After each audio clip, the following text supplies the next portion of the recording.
Meu nome é Camila Aline Zanon e eu me acreditaria como classicista. Classicista é aquele pesquisador acadêmico que se dedica a pesquisar o mundo clássico, seja ele grego ou romano, no meu caso grego. A minha tese se chama Onde Vivem os Monstros, Criaturas Prodigiosas na Poesia Hexamétrica Arcaica.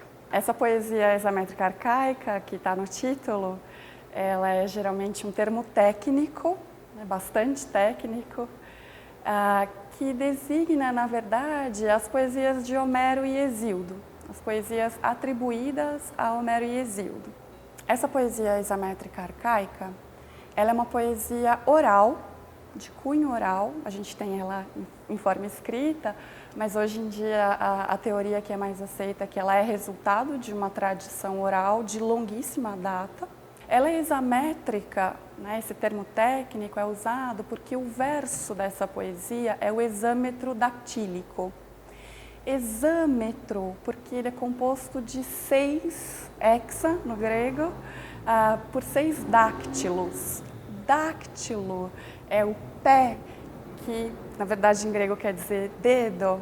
Ele é composto de uma sílaba longa e 2 breves, como as falanges de um dedo, uma longa e 2 breves, por isso ele chama dáctilo. Bom, eu decidi olhar para os monstros porque, de fato, entre as categorias de seres, deuses, heróis e monstros, né, que a gente geralmente encontra na mitologia grega, os deuses e os heróis são sempre bem estudados, em geral, e os monstros muito pouco estudados.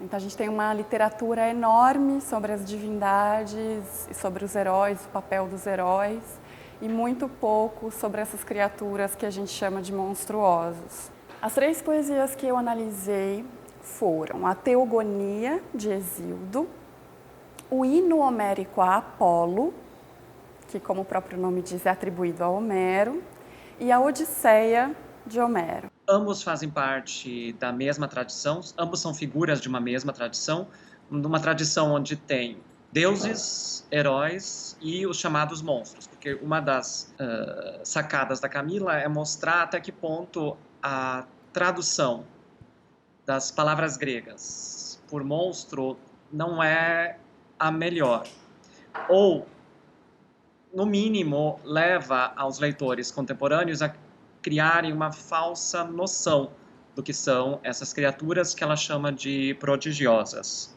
São 3 poemas que fazem parte dessa mesma tradição de poesia hexamétrica.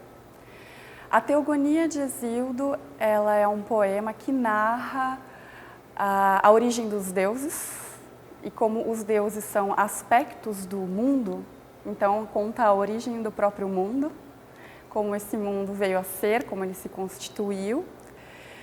E também conta a ascensão de Zeus ao poder sobre o cosmos.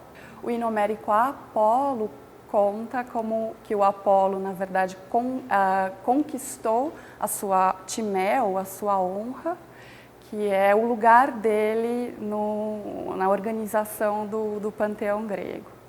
E a Odisseia de Homero, que eu acredito seja o mais famoso, narra o retorno de Odisseu depois da Guerra de Troia até a sua casa em Ítaca. No caso da Odisseia, nessa viagem de retorno do Odisseu à sua terra natal, Ítaca, ele encontra várias criaturas que estariam no reino do fantasioso. Os termos em grego, geralmente traduzidos por monstro quando se refere a uma criatura monstruosa, mas geralmente se evita o termo monstro quando não se refere a uma criatura monstruosa, pode até se referir a uma divindade ou a um herói, são teras, que deu teratologia em português, e pelor. O problema é que monstro ele vai permear uma série de sentidos diferentes.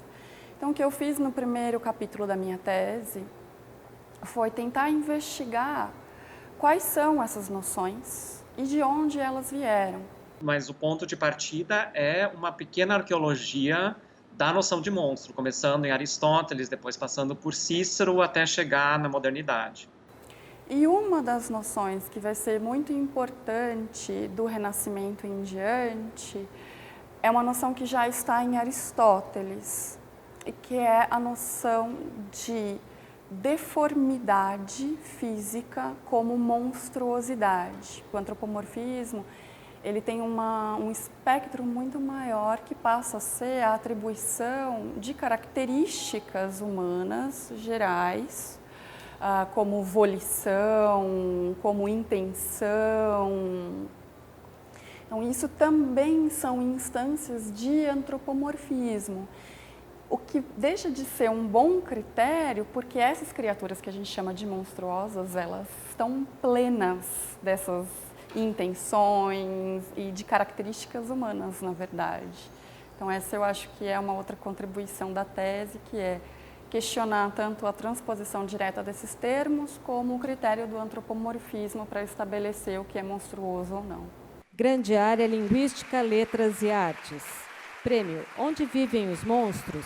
Criaturas prodigiosas na poesia hexamétrica arcaica. Autora Camila Aline Zenon. Programa Letras Clássicas.